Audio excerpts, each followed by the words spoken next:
Selamat pagi, salam sejahtera untuk kita semua.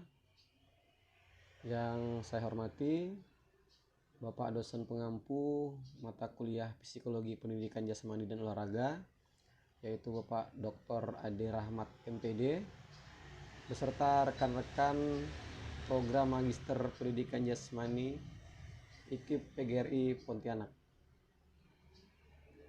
Perkenalkan, nama saya Rino Luciano Lucius, NIM 512110011.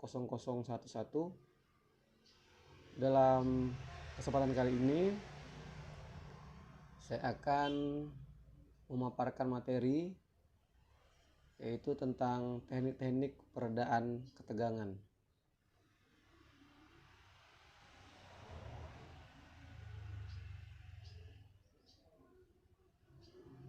Kecemasan atau anxiety merupakan hal umum yang sering dirasakan oleh atlet menjelang pertandingan. Nah, jadi ini juga terjadi biasanya baik itu atlet junior maupun atlet senior sering mengalami, mulai dari tingkat regional, tingkat nasional, bahkan tingkat internasional sekalipun. Kemudian di sini ada beberapa faktor-faktor yang dapat menyebabkan kecemasan tersebut.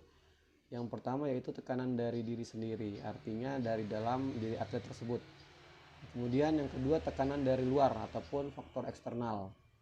Dan yang ketiga adalah hal-hal yang baru dijumpai dalam pertandingan ataupun perlombaan. Nah, dan juga ini bersifat situasional.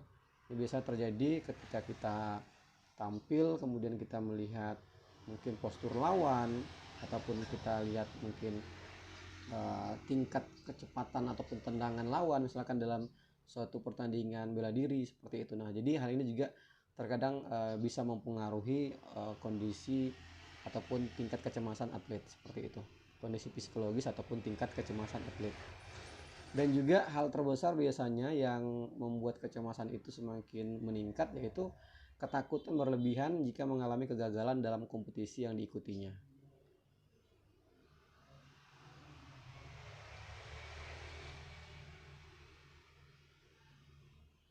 Baik, berbicara masalah kecemasan, di sini pelatih biasanya cenderung hanya akan menanyakan hal apa saja yang membuat atlet cemas atau mengapa atlet takut atau cemas. Tapi terkadang seorang coach atau pelatih lupa, seharusnya yang menjadi pertanyaan besar dalam diri coach atau pelatih yaitu bagaimana cara mengatasinya. Nah, dengan pertanyaan bagaimana cara mengatasinya tersebut, kita bisa mencarikan solusi atas kecemasan-kecemasan yang dialami oleh atlet. Paling tidak kita bisa meredakan kecemasan itu seperti itu atau menurunkan tingkat kecemasannya. Namun dalam hal ini pelatih tidak bertindak sebagai psikolog atau psikiater. Jadi dalam hal ini pelatih hanya mengenali ataupun recognize, kemudian mencari informasi mana yang dapat ditangani atau mana yang menjadi ranah psikiater.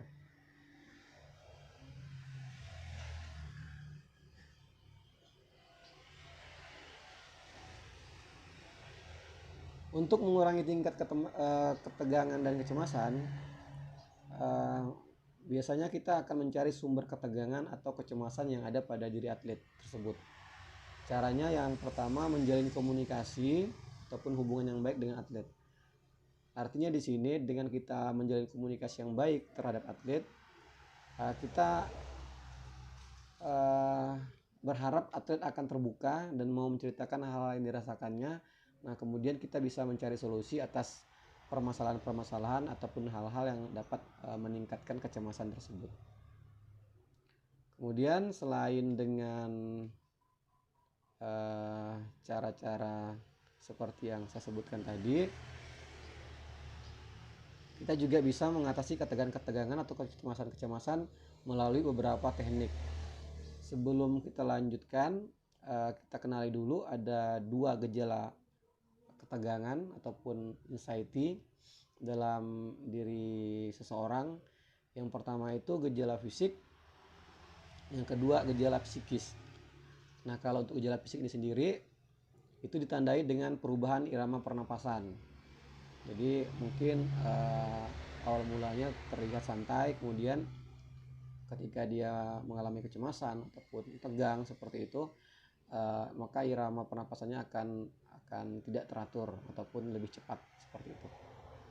Kemudian terjadinya penegangan pada otot-otot pundak, kemudian penegangan pada leher dan perut, kemudian tampak juga pada raut wajah. Biasa itu dari raut wajah pun sudah tampak awal mulanya mungkin yang terlihat senang ataupun gembira ketika seorang atlet ada di pertandingan, mungkin agak sedikit terjadi perubahan pada raut wajah si atlet. Nah, ini kita bisa kenali dari gejala fisiknya. Sedangkan dari gejala psikisnya, biasanya cenderung seorang atlet yang mengalami kecemasan tidak tenang, dia akan merasa gelisah, mungkin berdiri, duduk, kemudian jalan ke sana kemari dan lain sebagainya.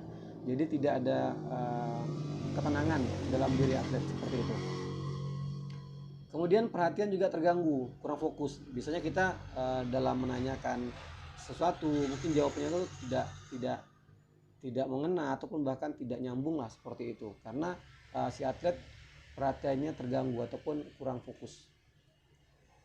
Kemudian percaya diri menurun, motivasi melemah, dan emosi juga meningkat seperti itu. Nah, ini dari gejala psikis. Nah, kemudian kita kembali lagi, bagaimana sih cara mengatasi ketegangan atau kecemasan yang bisa kita lakukan? Di antaranya yaitu melalui teknik intervensi, kemudian teknik pembiasaan, dan juga teknik khusus.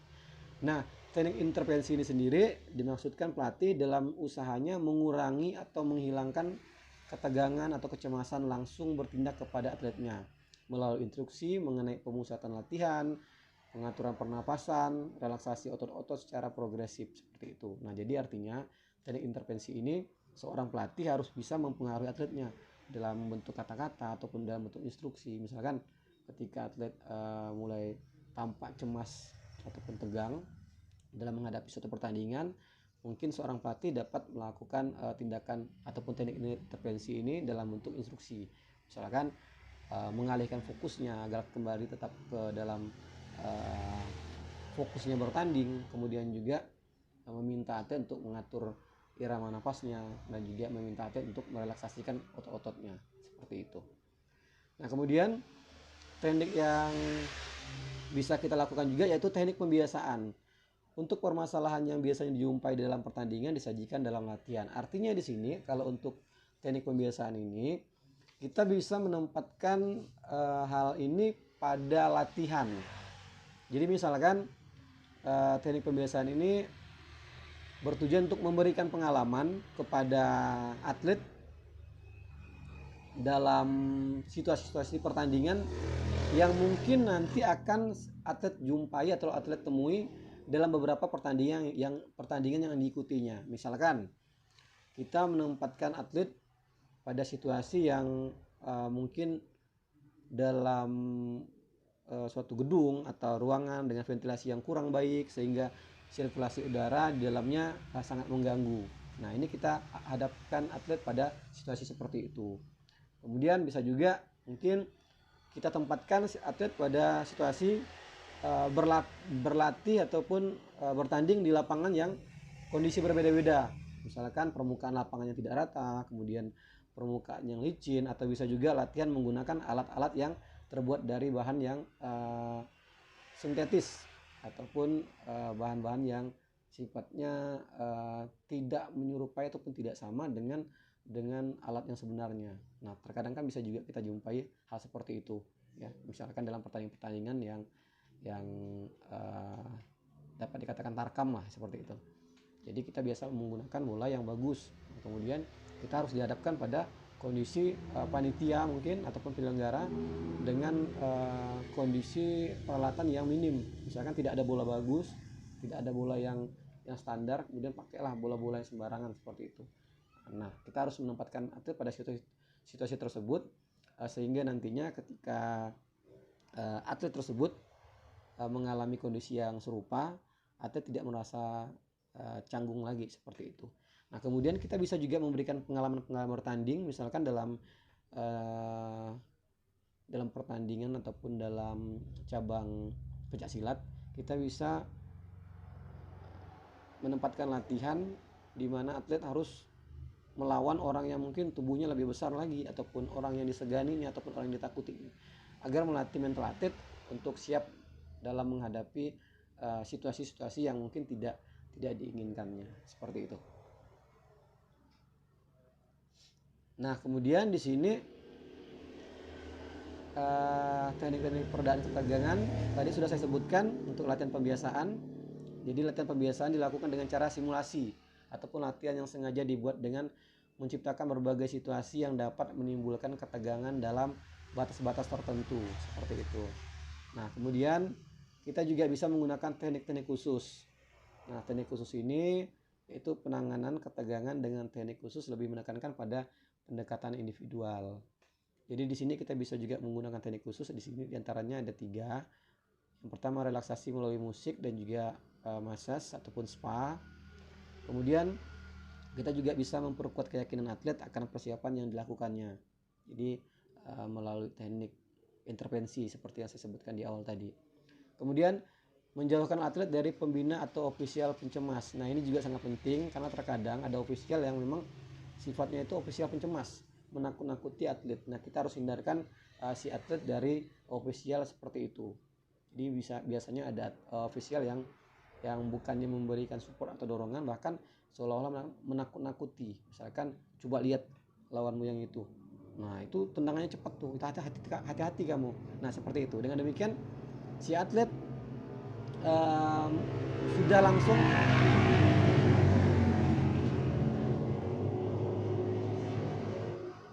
mohon maaf, ada gangguan sedikit tadi.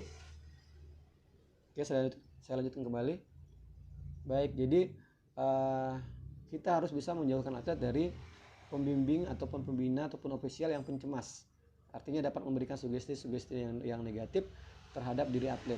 Nah, misalkan seorang ofisial tadi seolah nampak menakut-nakuti atlet. Misalkan lihat tuh lawan kamu tuh, itu tuh udah tingkat nasional tuh, hati-hati nanti kamu melawan atlet tersebut, seperti itu. Nah, jadi dengan demikian dapat meningkatkan kecemasan si atlet. Nah, kita harus hindarkan dari pembina ataupun ofisial seperti itu.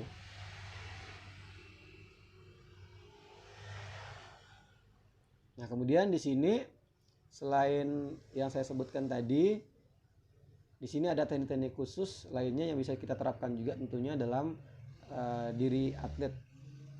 Di antaranya ada teknik Jacobson dan Scalp, kemudian teknik Creti, kemudian juga teknik Progressive Muscle Relaxation ataupun teknik relaksasi otot.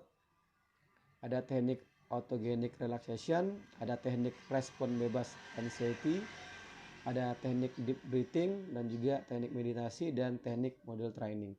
Kita akan mengenali teknik-teknik ini satu persatu. Yang pertama-tama kita kenali dulu untuk teknik Jacobson dan Scalp. Untuk teknik Jacobson dan Scalp ini, jadi tekniknya mengurangi arti pentingnya pertandingan dalam benak atlet. Hal ini sangat berguna untuk mengurangi beban pikiran atlet sehingga atlet dapat bertanding dengan lebih bebas. Kemudian mengurangi ancaman-ancaman hukuman bagi atlet apabila ia gagal. Artinya di sini seorang pelatih bisa menggunakan teknik ini untuk mengurangi kecemasan dalam diri atlet dengan cara memberikan kata-kata ataupun sugesti. Misalkan, ini pertandingan ini mungkin bukan yang terakhir buat kamu, jadi ini jadikan pengalaman.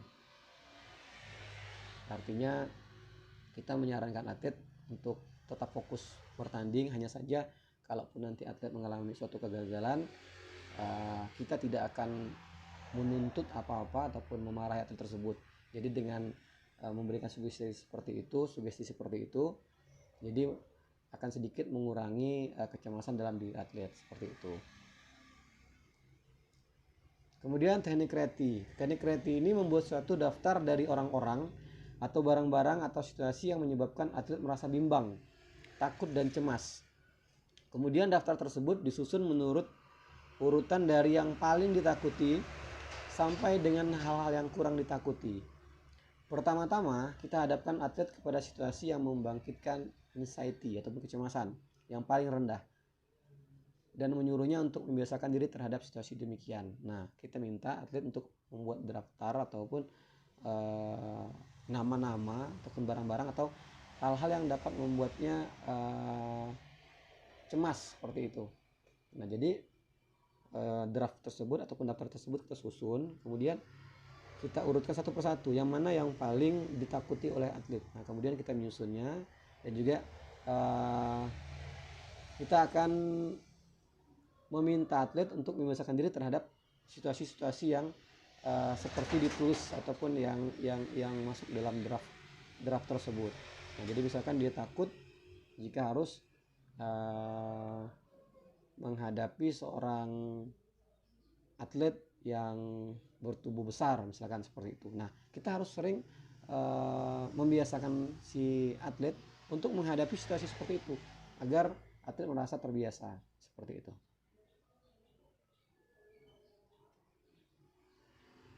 Yang ketiga, teknik relaksasi otot ataupun teknik progressive muscle relaxation. Maksud latihan ini adalah untuk melatih orang untuk bisa merilekskan otot-ototnya apabila berada dalam situasi yang membangkitkan kecemasan. Nah, ini menurut Jacobson ya, dalam Vanek dan Crati 1970 berpendapat bahwa ada hubungan langsung dari sistem otot ke emosi orang. Kalau kita dapat mengontrol otot-otot kita dan mengurangi ketegangannya, maka kita akan mampu pula untuk mengontrol emosi-emosi kita. Nah, ini biasanya kita bisa lakukan sejenis massage seperti itu pada diri atlet ya, untuk mengurangi kecemasan dalam diri atlet, misalkan dengan merelaksasi otot-otot bahu seperti itu, punggung, kaki, tangan dan lain sebagainya. Kemudian teknik autogenic relaxation. Autogenic training lebih menekankan pada pemberian sugesti pada diri sendiri. Ini menurut Gowron tahun 1984. Pada permulaan latihan diperlukan instruksi-instruksi dari pelatih. Tapi setelah beberapa kali latihan, atlet harus bisa mensugesti dirinya sendiri dalam latihan relaksasi ini.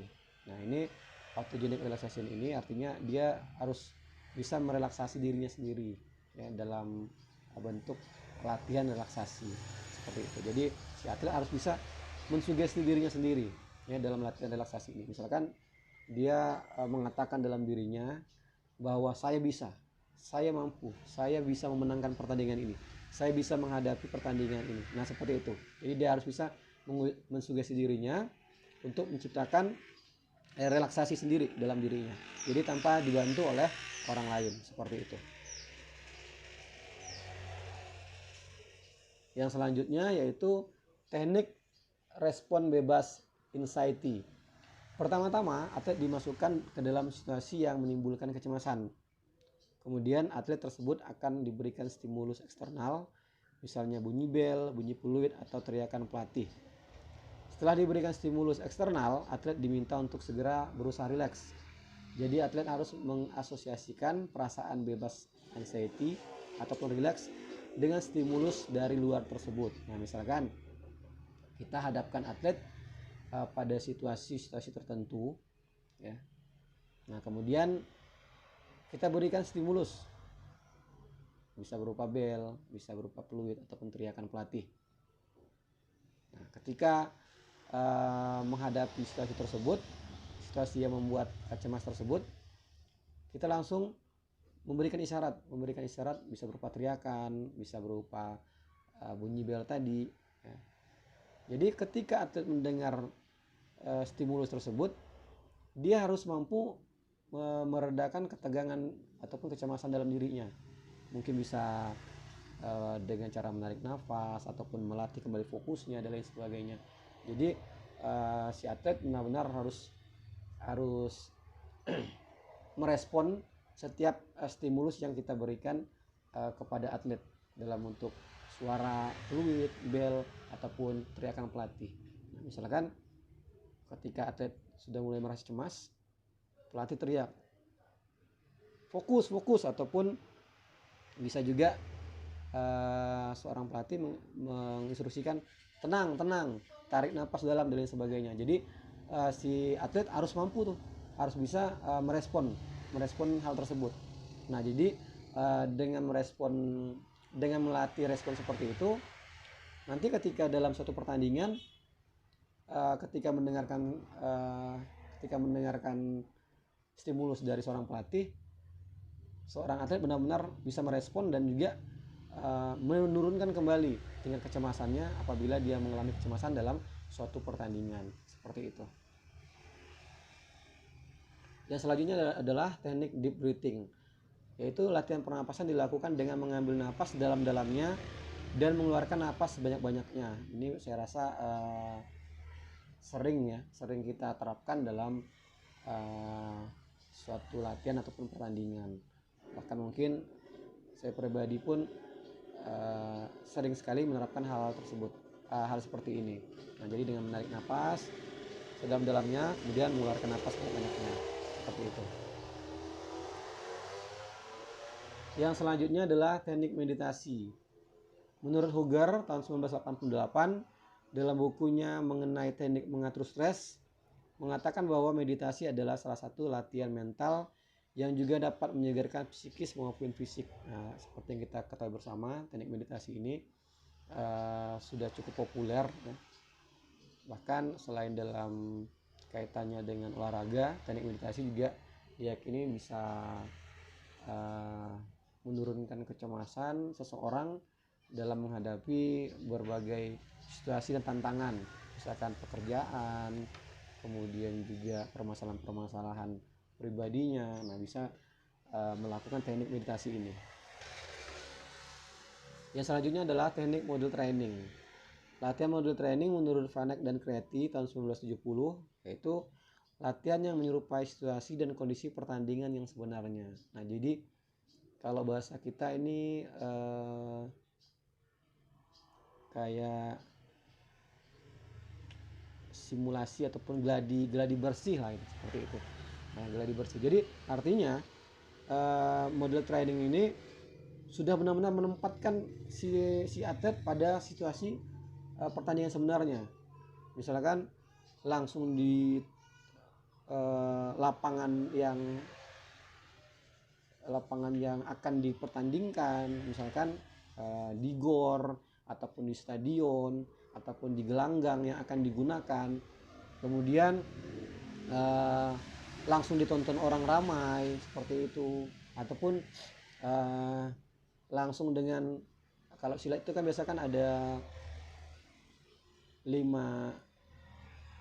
juri dan 1 wasit. Kalau sekarang itu sudah disederhanakan menjadi 3 juri dan 1 orang wasit. Nah, bisa juga si atlet kita hadapkan pada situasi yang benar-benar menggunakan 1 juri dan 1 wasit dan 3 juri. Nah, kemudian dengan ditonton orang ramai, kemudian menggunakan gelanggang yang serupa, kemudian ada tim medis ini itu dan sebagainya. Pokoknya seperti pertandingan yang sebenarnya, seperti itu. Nah, jadi dengan demikian si atlet akan merasa terbiasa apabila mengalami situasi-situasi yang serupa seperti itu. Mungkin demikian yang bisa saya sampaikan. Mohon maaf atas segala kekurangan dalam pemaparan ini. Jika ada hal yang kurang jelas ataupun ingin ditanyakan, boleh disampaikan melalui kolom komentar. Nanti akan saya jawab di kolom komentar tersebut. Sekian dari saya. Terima kasih atas waktu dan perhatiannya. Saya akhiri. Selamat pagi dan salam sejahtera untuk kita semua. Terima kasih.